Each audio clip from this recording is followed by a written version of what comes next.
అందరికీ నమస్కారం. Welcome back to my channel. నేను చెప్పిన కథలు. ఈరోజు మన వీడియోలో ఏం చెప్పుకుందామంటే శ్రీరాముడి గురించి చెప్పుకుందాం. శ్రీరాముడి గురించి మీకు తెలియని విషయాలు ఏమీ లేవు కదా.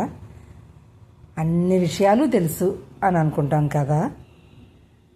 కానీ ఆ శ్రీరాముడి గురించి మీకు తెలియని విషయాలు ఇంకా మీకే కాదు, మనకు అందరికీ తెలియని విషయాలు చాలా ఉన్నాయి. ఆ విషయాలు ఏమిటో ఈ వీడియోలో చెప్పుకుందాం. మనకు తెలిసిన విషయాలు ఏమిటి? శ్రీరాముడి గురించి తెలియని వారెవరు ఉండరు. తండ్రి మాట జవదాటిన వాడు, నిత్యము సత్యము పలికేవాడు, హిందూ మతానికి చెందినవారు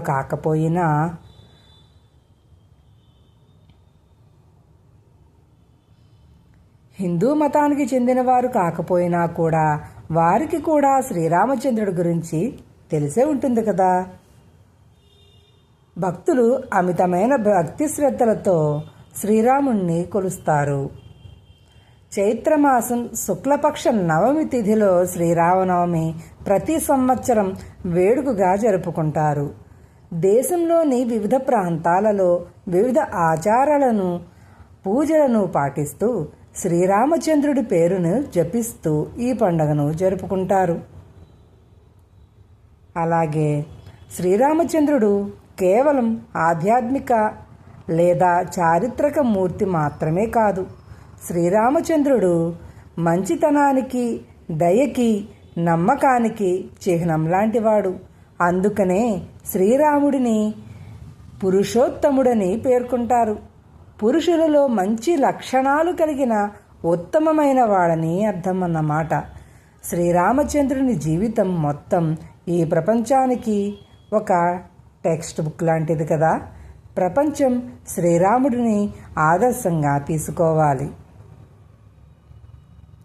శ్రీరాముడిని కొలిచే భక్తులకు శ్రీరాముడికి సంబంధించిన విషయాలు తెలిసే ఉంటాయి. అయితే వారికి కూడా తెలియని కొన్ని విషయాలు ఉన్నాయి. అందుకనే శ్రీరామనవమి సందర్భంగా శ్రీరాముడి గురించి కొన్ని విషయాలను మీకు తెలియజేయబోతున్నాం.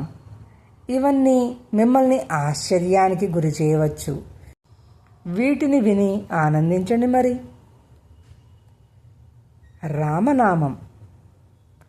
రామనామం అనేది పవిత్రమైన నామం. దీనిని ఉచ్చరిస్తే మంచిది. సాక్షాత్తు మహాశివుడు ఒకసారి రామనామాన్ని ఉచ్చరించడం ద్వారా మిగతా దేవుళ్ల నామాలను 1000 సార్లు జపం చేసిన ఫలితం దక్కుతుందని తెలియజేశాడు. అటువంటి మహాశక్తి శ్రీరామ నామానికి ఉంది. ఈ శ్రీరామనామ శక్తితోనే బోయవాడు వాల్మీకిగా మారి రామాయణమనే మహాగ్రంథాన్ని రచించాడు. మరి శ్రీరాముని జననం ఎప్పుడు జరిగిందంటారు? ఆయన ఎన్నేళ్లు బతికారు? ఆయన రాజ్యపాలన ఎన్ని సంవత్సరాలు చేశారు? మరి శ్రీరాముడు త్రేతాయుగంలో జన్మించాడని అంటారు. అయితే సుమారు 1,00,000 ఏళ్ల క్రితం శ్రీరాముడు జన్మించాడని సుమారుగా చెప్పుకోవచ్చు. ఇంకొక వాస్తవం ఏంటంటే త్రేతాయుగంలో శ్రీ మహావిష్ణువే శ్రీరాముడి అవతారంలో అవతరించాడని అంటారు. పరశురాముడు అలాగే వామనుడు కూడా ఇదే యుగంలో జన్మించారు. రామాయణం అలాగే ఇతర ఇతిహాసాలలోని విషయాలను పరిగణనలోకి తీసుకుంటే శ్రీరాముడు క్రీస్తు శకం 51,114లో మధ్యాహ్నం 12:30 ఆ సమయంలో జన్మించాడు. శ్రీరాముడి జనన సమయంలో సూర్యుడు ఎంతో ప్రకాశవంతంగా వెలిగిపోతున్నాడు. ఇకపోతే రఘువంశం గురించి తెలుసుకుందాం. శ్రీరాముడు సూర్యుని వంశానికి చెందినవాడు. ఇక్ష్వాకు మరియు రఘు అనే మహారాజుల వంశానికి చెందినవాడే ఈ శ్రీరాముడు. ఈ వంశానికి చెందిన ఎందరో మహారాజుల కీర్తి శ్రీరాముడికి అందింది. ఇకపోతే రామరాజ్యం, శ్రీరామరాజ్యం గురించి తెలుసుకుందాం. ఇది ఎక్కడ ఉంది ఈ ప్రాంతం? యూటోపియా పేర్స్ని ఇండియా చూసి ఉండుంటే అప్పుడు ఇండియా శ్రీరాముడి పాలనలో ఉందని తెలుస్తుంది. శ్రీరాముడు దేశాన్ని దాదాపు 1000 ఏళ్ల వరకు పాలించాడు. శ్రీరాముడి పాలనను స్వర్ణయుగంగా పేర్కొంటారు. ఆ సమయంలో మోసపూరితమైన లక్షణాలు ప్రజలలో ఉండేవి కావు. ప్రతి ఒక్కరూ ఒకరితో ఒకరు సఖ్యంగా, అలాగే మంచి మర్యాదలతో ఉండేవారు. ఎటువంటి కల్మషం ఉండేది కాదు. పేదరికం అనే ప్రశ్నే తలెత్తేది కాదు. ప్రతి ఒక్కరూ సంపదలతో తులతూగుతూ ఉండేవారు. స్వాతంత్ర్యం తర్వాత అటువంటి రోజులను మహాత్మా గాంధీ తిరిగి తీసుకురావాలని ప్రయత్నించారు. రామరాజ్యంగా అప్పటి పాలన ప్రసిద్ధి చెందింది. ఇప్పటి పాలన ఏమిటో మీరే చెప్పాలి. మరి శ్రీరామనవమి గురించి తెలుసుకుందాం. రామనవమిని శ్రీరామచంద్రుడి పుట్టినరోజు వేడుకగా జరుపుకుంటున్న ఆంధ్రప్రదేశ్ మరియు తెలంగాణలో ఈ రోజున సీతారామ కళ్యాణాన్ని జరుపుతూ ఉంటారు. శ్రీరాముడితో పాటు ఉద్భవించిన మిగిలిన అవతారాలు ఏంటో తెలుసుకుందాం. శ్రీ మహావిష్ణువే శ్రీరాముడిగా అవతరించాడన్న విషయం తెలిసిందే. సాక్షాత్తు లక్ష్మీమాతే సీతాదేవిగా అవతరించింది. అనంత అనే సర్పం లక్ష్మణుడిగా జన్మించింది. శ్రీ మహావిష్ణువు శంఖచక్రాలు శత్రుఘ్ను మరియు భరతుడిగా అవతరించారు. ఆ పరమశివుడి అంశే హనుమంతుడిగా అవతరించాడని కూడా అంటారు. ఈ శ్రీరామనవమిలో ఉండే శక్తి ఏమిటి? రామనవమి నాడు శ్రీరాముడిని ధ్యానించడం వలన 1000 రెట్ల ఫలితం కలుగుతుందని అంటారు. శ్రీరాముడి నామాన్ని భక్తి శ్రద్ధలతో జపించడం వలన అనేక సమస్యల నుంచి ఉపశమనం కలుగుతుందని భక్తుల నమ్మకం. మొండి వ్యాధులను కూడా తగ్గించే శక్తి రామనామంలో ఉందని భక్తులు విశ్వసిస్తారు. ఈ రామావతార లక్ష్యం ఏమిటి? రామావతారాన్ని ధరించడం వెనుక గల లక్ష్యం ఏంటనే ప్రశ్న ఉదయించగానే రావణగాథ గుర్తొస్తుంది. రామావతార ఉద్దేశ్యాన్ని తెలియజేసే కథ ఒకటి ఉంది.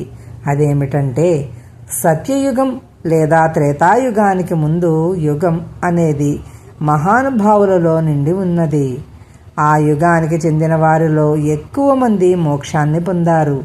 కొంతమంది సమాజానికి సేవ చేయలేని వారు మోక్షాన్ని పొందలేదు. వారందరూ త్రేతాయుగంలో వానరులుగా జన్మించారని అంటారు. శ్రీరాముడి సేవలో తరించి వారందరూ మోక్షాన్ని పొందారని అంటారు. పురుషోత్తముడు శ్రీరాముడు అందరికీ ఆదర్శప్రాయుడు. తన పంచేంద్రియాలపై పూర్తి నియంత్రణను కలిగి ఉన్నవాడు. ఆలోచనాపరుడు, అహంకారం లేనివాడు. అందువలనే పురుషోత్తముడిగా గుర్తింపు పొందాడు. శ్రీరాముడి పాదాలచే మన నేల కూడా ధన్యమయ్యింది. శ్రీరాముడి జీవితం మొత్తం మానవులకు ఎన్నో విషయాలను తెలియజేస్తుంది. ఏ సందర్భంలో ఎలా ప్రవర్తించాలో తెలియజేస్తుంది. తోడబుట్టిన వాళ్లతో ఎలా మెలగాలో వివరిస్తుంది. ప్రజల మన్ననలు ఎలా పొందాలో స్పష్టం చేస్తుంది. క్షమాగుణం, ప్రశాంతత, అలాగే సహనం విలువల గురించి తెలియజేస్తుంది. అవసరమైనప్పుడు ధైర్యంగా చెడుపై ఎలా పోరాటం జరపాలి అన్నది కూడా వివరిస్తుంది. కులం, మతం వంటి సామాజిక అడ్డుకట్టల్ని ఎలా అధిగమించాలో నేర్పుతుంది. స్నేహం విలువ గురించి తెలియజేస్తుంది. శత్రువుతో కూడా మిత్రుత్వాన్ని ఎలా పొందాలో కూడా వివరిస్తుంది. కామం, కోపం, అత్యాశ, అసూయ వంటి అవలక్షణాలు కలిగిన రావణుడిని ఆత్మ యొక్క శత్రువుగా పేర్కొంటారు. రావణుడి వధతో శ్రీరాముడు ఈ లక్షణాలను కూడా వధించాడని అంటారు. ఇకపోతే ఏకపత్ని వ్రతుడు. ఈరోజు ఒక భార్యను కలిగి ఉండటం అనేది ఒక కట్టుబాటుగా మారింది.